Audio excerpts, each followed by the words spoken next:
The old wrought-iron bench creaked softly under their weight as Vivian and Dominic settled into its weathered embrace.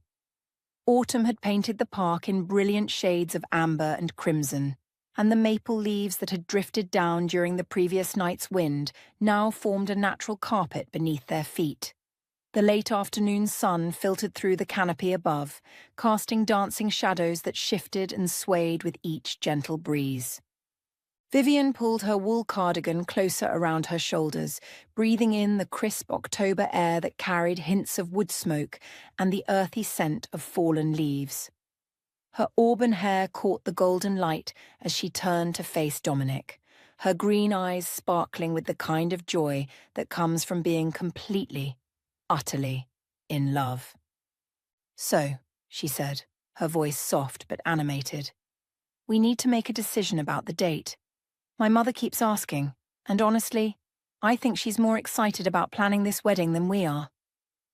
Dominic chuckled, his arm tightening around her waist as he pulled her closer to his side. "Is that even possible? I wake up every morning thinking about marrying you, and I go to sleep every night counting down the days until you're my wife." She felt her cheeks warm at his words, even after 2 years of hearing such declarations. "You're incorrigible," she murmured, but her smile betrayed her delight. "Let's see," Dominic said, reaching into his jacket pocket to pull out a small leather notebook where he'd been jotting down wedding details. "We ruled out August because of the heat wave last year, remember? Your cousin Sarah's wedding was practically a sauna." "Poor thing was wilting in that dress," Vivian agreed with a laugh. "And September," she wrinkled her nose. "The rain. It rained for 3 weeks straight last September. I can't risk having an outdoor ceremony if there's even a chance of that happening again."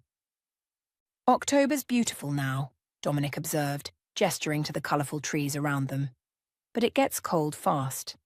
By the time we'd have everything planned, we'd be looking at November or December, and then we're into winter territory." Vivian leaned her head against his shoulder, inhaling the familiar scent of his cologne mixed with the autumn air. "What about late July?" she suggested, her voice taking on a dreamy quality. "It would still be warm, but not oppressively hot, and then we could take our honeymoon to the coast like we talked about." He turned to face her fully, cupping her face in his hands. "Vivian, my darling, whatever you want. July, June. Next week if you'd prefer. The only thing that matters to me is that you'll be walking down that aisle toward me." She felt tears prick at the corners of her eyes, the good kind, the kind that came from happiness so pure it was almost overwhelming. "I love you so much it sometimes scares me," she whispered. "Scared? Why scared?" "Because it's too perfect. We're too happy. Sometimes I feel like I'm living in a fairy tale, and fairy tales don't exist in real life, do they?" Dominic kissed her forehead tenderly. "Maybe they do.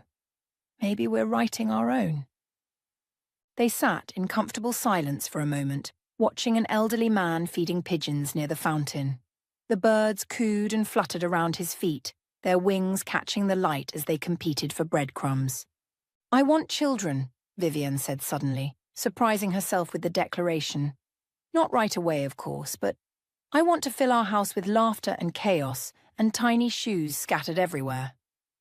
"How many tiny shoes are we talking about?" Dominic asked with mock seriousness. "Oh, at least 4 pairs. Maybe 6. 3 children, then. I can work with that. And I want to travel with you. Really travel. Not just weekend trips to the city, but adventures. I want to see the northern lights in Iceland, and walk through lavender fields in Provence, and watch the sunrise over the Serengeti." "We'll do all of that and more," Dominic promised, his voice full of conviction. "We'll grow old together, boring our grandchildren with stories about our adventures." Everything felt so solid, so certain. Their future stretched out before them like a golden path, clearly marked and beautifully illuminated. They had their careers. Vivian was making a name for herself as a graphic designer, while Dominic was climbing the ranks at his architectural firm. They had found a charming Victorian house just outside the city that they planned to buy after the wedding. They had dreams and plans and enough love to fuel them all. But shadows have a way of creeping in, even on the brightest days.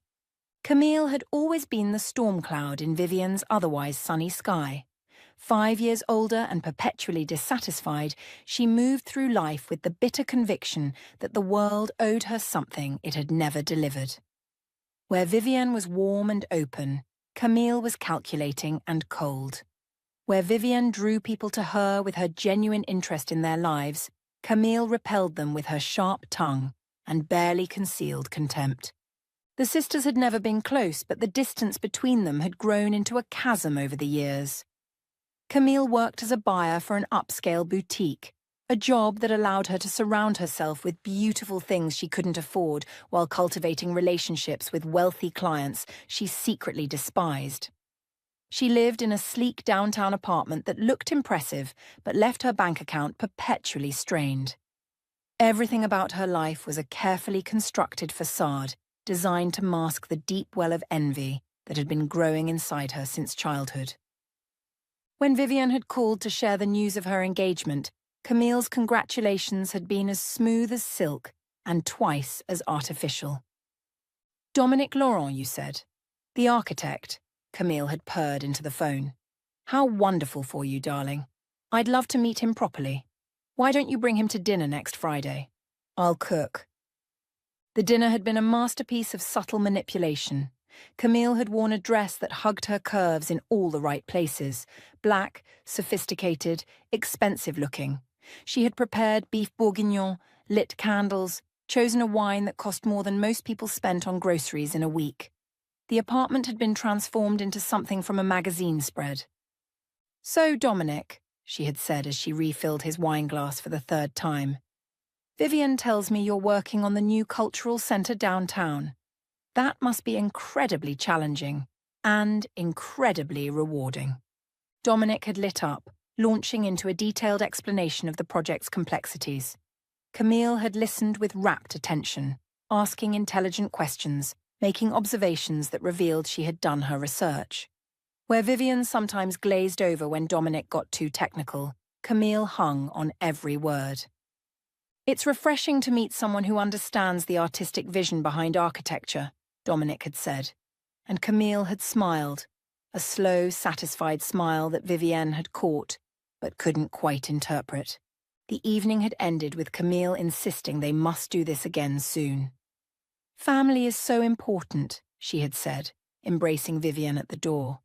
"And now Dominic is family too."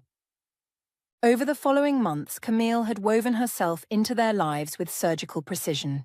She would call Dominic directly to ask about his projects, claiming she had clients who might be interested in commissioning work. She would show up at the coffee shop near his office, claiming coincidence when she ran into him during his lunch break. She would invite them both to gallery openings and dinner parties, events where she could showcase her sophistication and cultural knowledge. "Your sister is quite remarkable," Dominic had commented to Vivienne one evening after a particularly engaging dinner party at Camille's apartment. "She has such depth, such worldly experience. It's impressive how she's built her life, how independent she is." Vivienne had felt a strange prickle of unease at his words, though she couldn't pinpoint why. "She's always been ambitious," she had replied carefully. "Sometimes I think you don't appreciate how lucky you are to have someone like that in your family," Dominic had continued. "Someone who can guide you, who's already navigated the complexities of adult life." The comment had stung more than Vivienne cared to admit. She was 26, hardly a child, and she had been managing her own complexities quite well, thank you very much. But she had pushed the feeling aside, attributing it to pre-wedding stress. The end, when it came, was swift and brutal. Dominic simply vanished from her life like smoke dissolving in wind. One day they were discussing flower arrangements for the reception, and the next day his phone went straight to voicemail. His office claimed he was out sick. His apartment remained dark and silent no matter how many times she knocked. For 3 weeks, Vivienne existed in a state of suspended animation, caught between panic and hope. She made excuses to friends, deflected her mother's increasingly worried phone calls, and wore grooves in her hardwood floors from pacing. Then came the day that shattered her world completely. She had been walking through the downtown shopping district, finally forcing herself to run errands she had been putting off, when she saw them, Dominic and Camille, walking arm in arm like they had been together forever. He was carrying shopping bags from expensive stores, and she was laughing at something he had said, her head thrown back in a gesture of pure delight. They looked perfect together, sophisticated, successful, enviable. They looked like the kind of couple that graced the society pages, the kind that other people aspired to be. Vivian felt the world tilt sideways. Her vision narrowed to a tunnel, sounds became muffled and distant, and she had to grip a nearby lamppost to keep from falling. This couldn't be happening. This couldn't be real. Dominic's eyes found hers across the crowded sidewalk, and she watched his face cycle through a series of emotions: surprise, guilt, something that might have been regret. He took a half step toward her, his mouth opening as if to speak, but Camille's grip on his arm tightened like a vice, and she turned to follow his gaze. When her eyes met Vivian's, there was no surprise there, no guilt, only triumph. Cold, calculating triumph, and something that looked disturbingly like satisfaction. Vivian understood in that moment that this had never been about love. This had been about winning. This had been about taking something precious away from her sister, about proving that she could. She didn't make a scene. She didn't scream or cry or demand explanations. She simply turned and walked away, her legs moving automatically while her mind struggled to process what she had seen. The wedding announcement appeared in the society pages 6 weeks later. Mr. and Mrs. Dominic Laurent, photographed at their reception at the city's most exclusive hotel. Camille looked radiant in designer silk, Dominic handsome in his perfectly tailored tuxedo. The write-up praised the bride's impeccable taste and the groom's rising star in the architectural world. Vivian stared at the photograph until the newsprint blurred, trying to reconcile this image with the man who had promised to grow old with her, who had planned to watch sunrises in Africa and walk through lavender fields in France. The photos that followed over the next months were like salt in an open wound. Camille and Dominic at charity galas, at art gallery openings, on exotic vacations. They looked happy, genuinely, effortlessly happy. They looked like people who had never known doubt or regret, who had never hurt anyone in pursuit of their own desires. Vivian felt the anger building inside her like a pressure cooker, hot and dangerous and demanding release. She hated Camille for her calculated betrayal, hated Dominic for his weakness and selfishness, hated the whole glittering world they now inhabited together. She fantasized about confronting them, about exposing their cruelty, about making them pay for what they had done. But hatred, she realized, was a poison that hurt the one who carried it more than the one it was directed toward. She could feel it eating away at her, transforming her into someone bitter and twisted, someone she didn't recognize or want to become. So she made a choice that surprised even herself. She chose to leave. Not just the city, but everything familiar, everything that held memories of who she used to be. She gave notice at her job, sold her furniture, donated her clothes to charity. She bought a one-way ticket to Portland, Oregon, a city she had never visited, but that seemed far enough away to represent a true fresh start. Her friends thought she was having a breakdown. Her mother begged her to reconsider. But Vivian had never felt more clear about anything in her life. The city of Beaverton stretched before them like a living photograph, its Victorian houses and tree-lined streets exactly as Vivian remembered them from her childhood. Nestled in the heart of the Pacific Northwest, the town was a perfect blend of urban sophistication and natural beauty, with the Cascade Mountains forming a dramatic backdrop and Mirror Lake reflecting the sky like polished glass. Vivian had chosen this sanctuary deliberately, far enough from her past to feel safe, yet possessing the kind of timeless beauty that could heal wounded souls. The morning mist that rolled off the lake each dawn reminded her that each day was a fresh beginning, a blank canvas waiting to be painted with new experiences and better choices. At Beaverton General Hospital, Vivian threw herself into her work with the fierce dedication of someone who had learned that purpose could be the antidote to pain. The oncology ward was a place where hope and despair danced together in an eternal waltz, where every day brought both devastating losses and miraculous recoveries. The sleepless nights had been brutal at first. She would lie awake in her small apartment overlooking the lake, her mind replaying the devastating scene of seeing Dominic with Camille, analysing every moment of their relationship for signs she had missed. But gradually, as the months passed, those memories began to lose their sharp edges, replaced by the immediate needs of her patients and the satisfaction of work well done. Dr. Margaret Winters, the chief of oncology, had noticed Vivian's dedication immediately. "I've been practicing medicine for 30 years, she had told Vivian after her first performance review, and I've rarely seen someone combine clinical excellence with such genuine compassion. You have a gift, Doctor. Hartwell." That gift had led to rapid advancement. Within 2 years, Vivian was leading the hospital's new patient-centered care initiative. Within 3 years, she was published in the Journal of Clinical Oncology.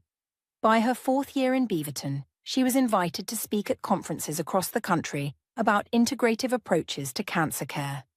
But Vivian's healing extended beyond the hospital walls. Every Saturday morning, she volunteered at Beaverton Children's Home, reading stories to the younger children and helping the older ones with their homework. The sound of their laughter became a balm for her soul, reminding her that joy could be found in the simplest moments. It was at the annual Beaverton Medical Foundation Charity Gala that Vivian first met Dr. Alexander Whitmore. The event was held at the Cascade Grand Hotel, a restored 1920s masterpiece that overlooked the lake. The ballroom was filled with the city's most prominent citizens, all gathered to support the hospital's new research wing. Vivian had been reluctant to attend. Formal events still made her uncomfortable, too reminiscent of the society parties where Camille had once held court. But Dr. Winters had insisted, arguing that Vivian's work needed to be recognised and celebrated. "Doctor Hartwell," came a warm voice behind her as she stood near the silent auction display, studying a painting donated by a local artist. "I was hoping I'd have the chance to meet you." She turned to find a tall, distinguished man with silver-touched hair and kind brown eyes. He was impeccably dressed, but wore his formal attire with the comfortable ease of someone who had attended countless such events. There was something immediately calming about his presence, a sense of groundedness that drew her in. "I'm Alexander Whitmore," he said, extending his hand. "I've been following your work with the Patient-Centered Care Initiative. It's remarkable what you've accomplished here in such a short time." "Thank you," Vivian replied, shaking his hand and noting the firm but gentle grip. "Though I have to admit, I'm at a disadvantage. I don't believe we've met before." Alexander smiled, the expression reaching his eyes in a way that immediately put her at ease. "I'm based in Seattle. I run the Whitmore Cancer Research Institute. But I've been collaborating with Dr. Winters on the new research wing, and your name keeps coming up in our discussions about innovative treatment approaches." They talked for nearly an hour, their conversation flowing from professional topics to personal philosophies about medicine and healing. Vivian found herself genuinely engaged in a way she hadn't been with a man since before. Alexander's questions were thoughtful, his observations insightful, and his genuine interest in her work both flattering and inspiring. "I have a confession," Alexander said as the evening wound down. "I've read all of your published papers. Your approach to integrating psychological support with clinical treatment is exactly what we need more of in oncology." "That's very kind of you to say," Vivian replied, feeling a blush rise to her cheeks. "Though I have to admit, the psychological support aspect comes from personal experience as much as clinical training."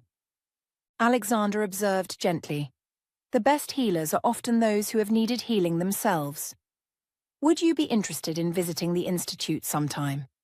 I think you'd find our research fascinating, and we could certainly benefit from your perspective." Over the following months, Vivian found herself making regular trips to Seattle to consult with Alexander's team. The Whitmore Institute was a marvel of modern medicine, state-of-the-art facilities combined with a humanistic approach to patient care that aligned perfectly with Vivian's own philosophy. But it wasn't just the professional collaboration that drew her back. Alexander himself was unlike any man she had ever known. Where Dominic had been charming but ultimately shallow, Alexander possessed a depth of character that revealed itself slowly, like layers of sediment in an ancient lake. "Tell me about your family," he said one evening, as they walked along the Seattle waterfront after a long day of research meetings. The sun was setting over Puget Sound, painting the sky in shades of pink and gold. "There's not much to tell," Vivian replied, her standard response to such questions. "I'm an only child now, essentially. My parents are... we're not in contact." Alexander nodded, not pressing for details, but somehow conveying that he understood there was pain behind her words. "Family can be complicated," he said simply. "Sometimes the families we choose are more important than the ones we're born into." As their friendship deepened into something more, Vivian found herself sharing pieces of her past that she had kept locked away. She told him about her father's quiet strength, her mother's gentle nature, and eventually, haltingly, about Camille's betrayal and Dominic's abandonment. "It must have taken enormous courage to start over," Alexander said when she finished her story. They were sitting in his study, a fire crackling in the fireplace while rain drummed against the windows. Not everyone would have had the strength to turn that pain into purpose. "I didn't feel courageous," Vivian admitted. "I felt broken. For a long time, I felt like I was walking around with a huge hole in my chest, trying to pretend I was whole." "But you were healing," Alexander said gently. "Healing isn't about pretending the wound never existed. It's about learning to live fully despite the scar." When Alexander proposed, exactly 1 year after they met, he did so with the same thoughtful consideration he brought to everything else in his life. They were in Beaverton, walking along the lakeshore path they had come to think of as their own, when he stopped and turned to face her. "Vivian," he said, his voice steady but emotional, "I know that trust doesn't come easily to you. I know that you've been hurt in ways that make commitment feel dangerous. But I also know that you're the strongest, most compassionate person I've ever met. And I want to spend whatever time I have left on this earth helping you remember how extraordinary you are." The ring was simple but elegant, a sapphire surrounded by tiny diamonds, chosen because he remembered her mentioning that sapphires were her favorite gemstones. It was so perfectly, thoughtfully Alexander that Vivian felt tears spring to her eyes. "I'm scared," she whispered, and it was the most honest thing she had said in years. "I know," he replied, taking her hands in his. "But I'm not going anywhere. I'm not Dominic Vivienne. I'm not going to disappear or betray you or choose someone else. I'm going to be here for whatever comes, for as long as you'll have me." Their wedding was everything Vivian had never known she wanted. Intimate, meaningful, surrounded by people who genuinely cared about their happiness. Dr. Winters served as her matron of honor, while Alexander's longtime friend and colleague, Dr. James Morrison, stood as his best man. The ceremony was held in the hospital's healing garden, among the lavender and roses that bloomed in defiant beauty despite the uncertainties of the world. Vivian wore a simple ivory dress that fell just below her knees, her hair swept back in a classic chignon adorned with tiny white flowers. She looked radiant, not because of any elaborate styling, but because she was genuinely deeply happy. The smile that had been absent from her face for so long had returned, and it transformed her entirely. "I, Vivian, take you, Alexander," she said, her voice clear and strong, "to be my husband, my partner, my dearest friend. I promise to trust you with my heart, to support you in your dreams, and to build with you a life based on honesty, compassion, and love." Alexander's vows were equally heartfelt, but it was the look in his eyes as he spoke them that convinced even the most skeptical observers that this was a love story worth believing in. He looked at Vivian like she was the answer to a question he had been asking his entire life. Their life together was everything Vivian had once dreamed of with Dominic, but better because it was real. They worked together on groundbreaking research projects, travelled to conferences around the world, and slowly began to talk about starting a family. Their Victorian house on Elm Street became a gathering place for colleagues and friends, filled with laughter and meaningful conversation. Alexander encouraged Vivian to reconnect with her parents, understanding that forgiveness, of others and of herself, was an essential part of healing. After much hesitation, she began exchanging letters with her mother, carefully rebuilding a relationship that had been damaged by years of silence. "Your father asks about you," her mother wrote in one of her letters. "He's proud of what you've accomplished, even if he doesn't know how to say it. He keeps every article about you that appears in the medical journals." It was a small step, but it felt monumental to Vivian. She was learning that healing wasn't a destination, but a journey, one that required constant choice and recommitment. For 5 years, Vivian lived in this carefully constructed peace. She had found her calling, her love, her place in the world. The past seemed like a distant country she had once visited, but would never return to. Camille and Dominic existed only in the abstract, like characters from a book she had read long ago. Then came the phone call that shattered her careful serenity. "Vivian?" Her mother's voice was strained, barely recognizable. "Darling, I have terrible news. Your father. He had a heart attack yesterday. He's gone." The words hit Vivian like a physical blow, knocking the breath from her lungs. She sank into a chair, the phone trembling in her hand as her mother continued speaking. But the words seemed to come from very far away. "The funeral is on Thursday," her mother was saying. "I know it's been years since you've been home, but he loved you, Vivian. Despite everything, he loved you so much." Alexander found her 20 minutes later, still sitting in the same chair, tears streaming down her face. Without a word, he knelt beside her and pulled her into his arms, holding her as she finally released the grief she had been carrying for 5 years. Grief, not just for her father's death, but for all the lost time, all the conversations they would never have, all the forgiveness that would now have to be found in silence. "I have to go back," she whispered against his shoulder. "I have to face them." "We'll face them," Alexander corrected gently. "Together." The drive back to her hometown felt like traveling through time. Every mile brought back memories. The coffee shop where she and Dominic had spent countless Sunday mornings, the park where they had planned their wedding, the streets where she had grown up believing that love was simple and life was fair. Alexander drove while Vivian stared out the window, her hands clenched in her lap. As they passed the city limits sign, she felt her carefully constructed peace begin to crack. Somewhere in this place, Camille and Dominic were living their lives, probably preparing for the same funeral she was about to attend. "Are you ready for this?" Alexander asked as they pulled into the parking lot of Morrison's funeral home.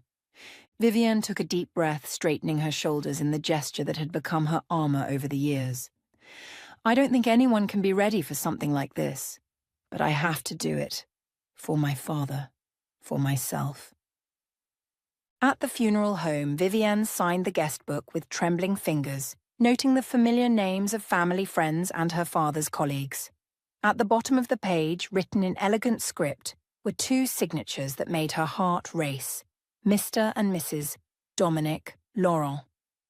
The viewing room was filled with people, but Vivian's eyes went immediately to the casket where her father lay in peaceful repose.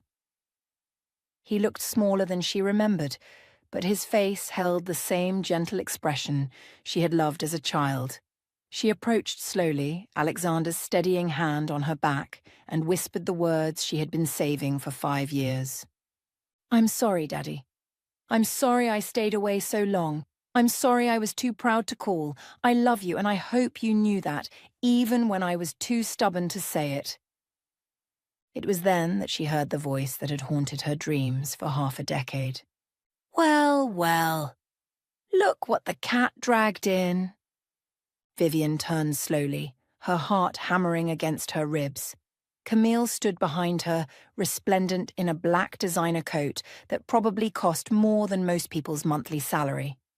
Diamonds sparkled at her throat and wrists, and her hair was styled in the kind of perfect waves that required professional maintenance. She looked like success incarnate, like someone who had never known a moment's doubt or regret. Beside her, Dominic looked like a shadow of his former self. His suit was expensive but hung loosely on his frame, as if he had lost weight he couldn't afford to lose.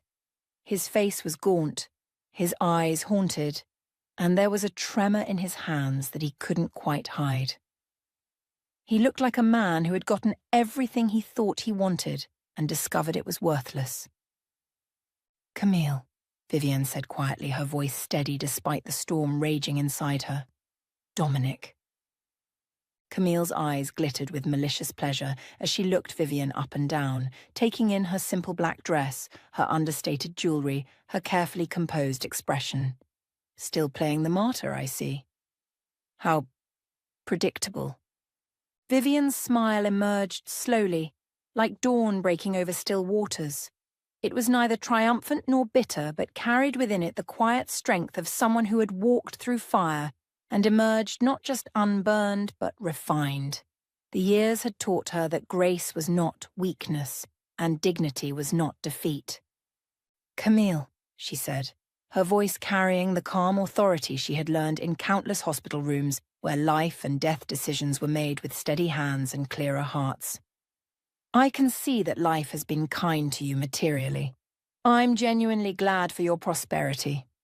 She paused, her gaze taking in the designer coat, the glittering jewelry, the carefully crafted image of success that Camille wore like armor.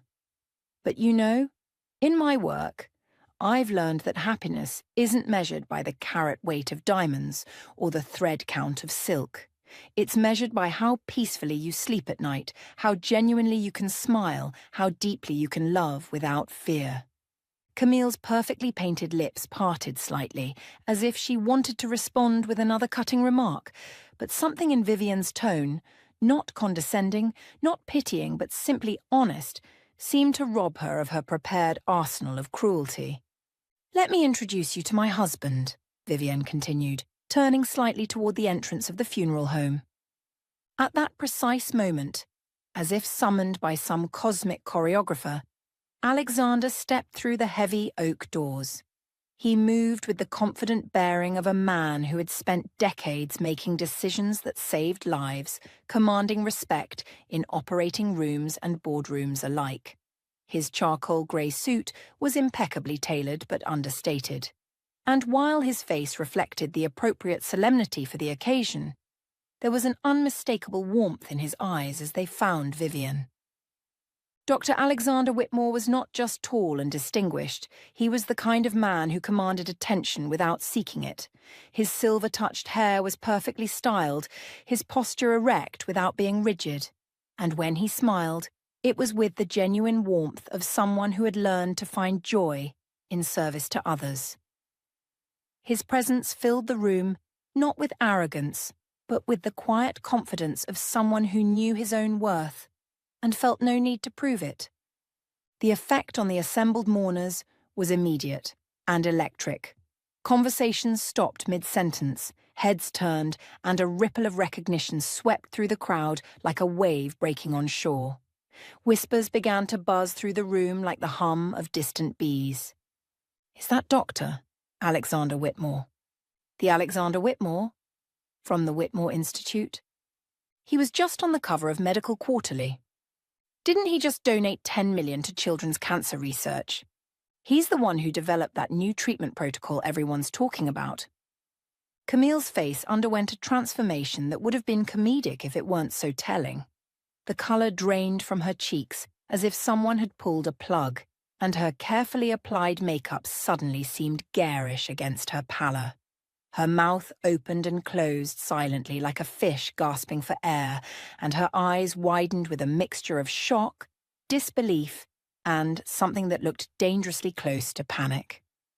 For years, Camille had built her identity around being the sister who had won. She had married the successful architect, lived in the grand house, worn the designer clothes, attended the exclusive parties. She had convinced herself that her calculated theft of Dominic represented some kind of victory, proof of her superior worth and desirability. But standing here, faced with the reality of what Vivienne had actually built for herself, that carefully constructed narrative began to crumble like sandcastles before an incoming tide. Dominic's reaction was even more dramatic. What little colour remained in his already gaunt face completely disappeared, leaving him looking like a ghost of his former self. His hands began to tremble visibly, and he had to grip the back of a nearby chair to steady himself. Recognition dawned in his eyes, not just of Alexander's face, but of the magnitude of what this meant for his own precarious situation. "Alexander Whitmore," he whispered, the name falling from his lips like a prayer or a curse. Dominic's mind raced back to the countless phone calls, the desperate meetings, the humiliating rejections. For months, he had been trying to secure investment from the Whitmore Foundation for his failing development projects. His business was hemorrhaging money, creditors were circling like vultures, and the lifestyle that Camille demanded was bleeding him dry. Alexander Whitmore's signature on an investment agreement would have been his salvation, the golden ticket that could have pulled him back from the brink of financial ruin. He had tried everything, leveraging mutual acquaintances, attending charity events where Alexander might be present, even hiring consultants who claimed they could arrange meetings. But Alexander Whitmore was notoriously selective about his investments, preferring to support medical research and humanitarian causes rather than commercial real estate ventures. Every attempt had been politely but firmly rebuffed. And now here was the man whose favour he had so desperately sought, walking across the funeral home floor with his arm around the waist of the woman Dominic had betrayed 5 years ago. The irony was so bitter it left a metallic taste in his mouth. Alexander approached Vivienne with the easy familiarity of a man deeply in love with his wife. He placed a gentle hand on the small of her back, and the gesture was so natural, so protective and tender, that it spoke volumes about the nature of their relationship. This was not a marriage of convenience or social climbing. This was genuine partnership, built on mutual respect and deep affection. "Darling," Alexander said softly, his voice pitched for her ears, alone but audible in the sudden quiet of the room. "I'm so sorry I'm late. The surgery ran longer than expected, but I couldn't let you face this alone." He pressed a gentle kiss to her temple, and Vivienne leaned into him with the unconscious trust of someone who had found her safe harbour after years of storms. "I'm just glad you're here now," she murmured, and the simple words carried such genuine relief and love that several observers felt their own eyes mist with emotion. Alexander then turned his attention to Camille and Dominic, his expression shifting into the professionally courteous mask he wore when dealing with people he didn't know well, but felt obligated to acknowledge. He extended his hand to Dominic first, the gesture perfectly proper but somehow managing to convey a subtle distance. "I don't believe we've been formally introduced," Alexander said, his voice carrying the cultured tones of someone educated at the finest institutions. "I'm Alexander Whitmore, Vivienne's husband. Please accept my condolences on the loss of your father-in-law. From everything Vivienne has told me, he was a man of great integrity and kindness." Dominic took the offered hand with fingers that trembled slightly, and the handshake that followed was a study in contrasts. Alexander's grip was firm and confident, speaking of a man comfortable in his own skin, while Dominic's was hesitant and sweaty, betraying his inner turmoil. "Dominic Laurent," he managed to say, his voice hoarse with emotion, "and this is my wife, Camille." The introduction felt like swallowing broken glass. To have to present Camille as his wife to the man whose respect and partnership he had so desperately sought, knowing that Alexander would undoubtedly learn the sordid history of how that marriage had come to be, was a humiliation beyond anything Dominic had ever experienced. Alexander inclined his head politely toward Camille, but did not offer to shake her hand. His gaze was coolly appraising, taking in her expensive clothes and jewelry with the practiced eye of someone who had spent years learning to read people's motivations and character. What he saw there seemed to confirm whatever Vivienne had told him about her sister. "Mrs. Laurent," he said simply, his tone neutral but somehow managing to convey that he knew exactly who she was and what she had done. Camille found her voice at last, though it came out as a strangled whisper. "Dr. Whitmore, we've heard so much about your work. Your reputation precedes you." "Does it?" Alexander replied mildly, his tone suggesting that her opinion on his reputation was of very little interest to him. "How kind of you to say." The dismissal was subtle but unmistakable, delivered with the kind of polished courtesy that was somehow more cutting than outright rudeness. Alexander had clearly mastered the art of putting people in their place without ever raising his voice or compromising his own dignity.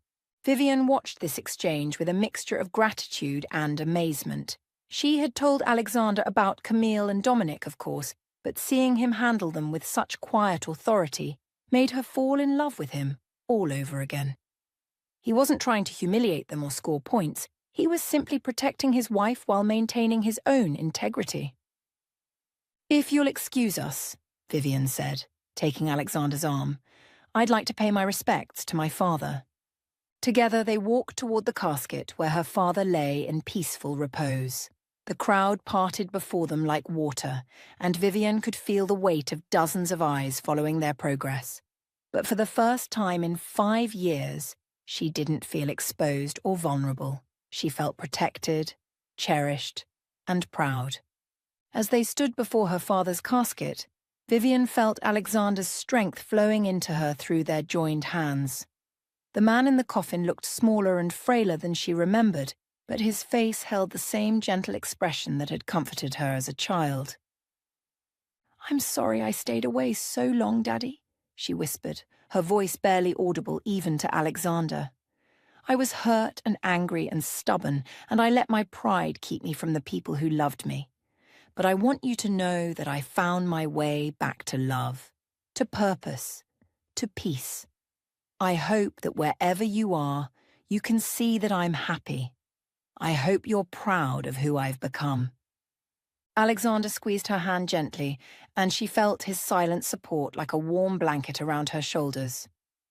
Behind them, Camille and Dominic stood frozen in a tableau of their own making. The whispers around them had grown louder, more pointed, as words spread through the crowd about exactly who Dr. Alexander Whitmore was and what his presence at this funeral meant. "Did you see the way she looked?" someone murmured nearby. "So poised, so confident, and he clearly adores her. I always thought there was something off about the way things ended between her and Dominic," another voice added. "Now I understand why she left town so suddenly." "That sister of hers always was a piece of work," came a third opinion. "Vivienne's better off without both of them." Camille felt each word like a physical blow. The careful narrative she had constructed about her own triumph was disintegrating before her eyes, replaced by a new story in which she was cast as the villain and Vivienne as the heroine who had risen above betrayal to find true love and success. The rest of the service passed in a blur of tears and memories, speeches from her father's colleagues and friends who remembered him as a kind and generous man. When it was over, people began to filter out of the funeral home, many stopping to pay their respects to Vivienne and to express their amazement at meeting the famous Dr. Whitmore. "Vivienne, dear," said Mrs. Henderson, her father's former secretary, "your father was so proud of you. He kept every article about your work that he could find. He used to show them to anyone who would listen. He never stopped loving you," added Mr. Clark, who had been her father's business partner for 30 years. "He understood why you left, and he respected your decision to build a new life. But he never stopped hoping you'd come home someday." These revelations both comforted and wounded Vivian's heart. To know that her father had been proud of her achievements but hadn't felt able to reach out to her directly was a reminder of how much damage pride and stubbornness could do to the people we love most. As the crowd thinned, Vivian found herself face to face with Camille and Dominic one final time. They looked like people who had been struck by lightning, stunned, disoriented, and deeply shaken. Vivian approached them with the same compassionate demeanor she brought to her most difficult patients, understanding that healing sometimes required confronting painful truths with grace rather than anger. "Camille," she said gently, "I want you to know that I don't hate you. I did for a while, but I learned that hatred is a poison that hurts the person carrying it more than the person it's directed toward." Camille's carefully applied makeup had begun to smudge, revealing the vulnerable woman beneath the polished exterior. For the first time in years, she looked her age, perhaps even older, worn down by the effort of maintaining a facade that was finally cracking beyond repair. "I don't understand," Camille whispered, her voice barely audible. Where did you meet him?" Vivian sighed. "Love isn't a competition, Camille. Happiness isn't a prize that can be stolen. What you took from me was an illusion, a relationship that was built on shaky ground and probably would have crumbled eventually anyway." She turned to Dominic, who was staring at her with an expression that mixed regret, admiration, and something that might have been love, or at least the memory of love. "Dominic," she said, her voice gentle but firm, "I hope you can find a way to forgive yourself and build something real. Not for my sake, but for your own. Living in the shadow of your choices will only make you smaller and more bitter with each passing day." Dominic's throat worked silently for a moment before he could find his voice. "Vivian, what I did to you was unforgivable. I was weak and selfish, and I threw away the best thing that ever happened to me for—" He glanced at Camille, then away. "For something that was never real to begin with." "The past is the past," Vivian said simply. "What matters now is what you do with whatever time you have left. Don't waste it on regret. Use it to become someone better." Alexander, who had been standing quietly beside his wife throughout this exchange, finally spoke. His voice was calm and measured, but there was steel beneath the surface. "I think it's time we left," he said, not unkindly, but with finality. "Vivian has paid her respects to her father, and we both have patients who need us at home." As they walked toward the exit, Vivian felt a profound sense of closure settling over her like a comfortable blanket. The confrontation she had dreaded for 5 years was over, and it had ended not with drama or recrimination, but with grace and dignity intact on all sides. At the car, Alexander opened the passenger door for her with the same courtly gesture he had made every day of their marriage. As she settled into the seat, she caught sight of herself in the side mirror and was surprised by what she saw. Despite the emotional weight of the day, she looked peaceful, even radiant. The shadows that had haunted her eyes for so long were finally gone. "Are you all right, my love?" Alexander asked as he started the engine. Vivian considered the question seriously before answering. "You know what? I think I'm better than all right. I think I'm exactly where I'm supposed to be." As they drove away from the funeral home and toward the airport, Vivian reflected on the strange journey that had brought her to this moment.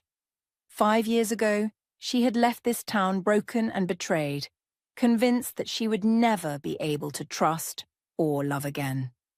Now she was returning to a life filled with purpose, love, and the deep satisfaction that came from knowing she had not let betrayal turn her into someone bitter and small. The plane ride home was peaceful, with Vivian dozing against Alexander's shoulder as he worked on medical journals and research papers. She dreamed of her father as a young man, teaching her to ride a bicycle in the park behind their house, his patient voice encouraging her to keep trying even when she fell. "I did keep trying, Daddy," she murmured in her sleep. "I kept trying, and I found my way home." Back in Beaverton, Vivian threw herself into her work with renewed energy and purpose. The confrontation with her past had somehow freed her to embrace her future more fully. She expanded the hospital's patient advocacy program, launched a new support group for families of cancer patients, and began work on a research project that would eventually be published in the New England Journal of Medicine. 6 months later, news reached her through mutual acquaintances that Camille and Dominic had divorced. The proceedings had been bitter and public, with accusations and counter-accusations splashed across the society pages that had once celebrated their fairy tale romance. Dominic's business had indeed collapsed, leaving him virtually bankrupt, and Camille had apparently left town with whatever assets she could claim, disappearing into obscurity as completely as if she had never existed.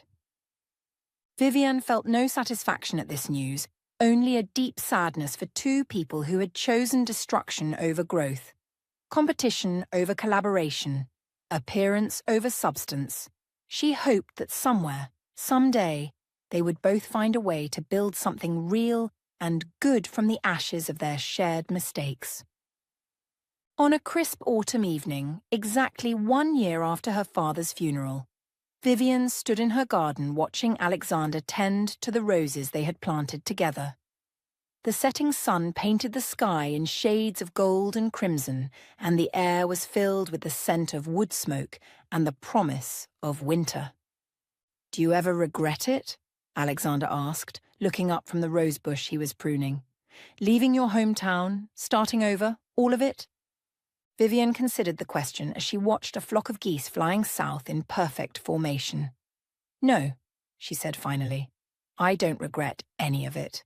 The pain, the betrayal, even the years of loneliness, they all led me here, to this moment, to you. And this life we've built together is more beautiful than anything I could have imagined when I was 26 and thought I had it all figured out." Alexander stood and wrapped his arms around her from behind, and they stood together in comfortable silence as darkness fell over their peaceful home. In the distance, the lights of the hospital twinkled like earthbound stars, a reminder of the work that gave their lives meaning and the people who depended on their skill and compassion. This was Vivian's silent victory, not the defeat of her enemies or the vindication of her choices, but the quiet triumph of a woman who had chosen love over hatred, purpose over revenge, and grace over bitterness. She had learned that true victory was not about proving others wrong, but about proving to yourself that you were capable of rising above whatever circumstances tried to define you. And in that knowledge, she found a peace that no amount of diamonds or magazine covers or society galas could ever provide. She had won the only battle that truly mattered, the battle for her own soul.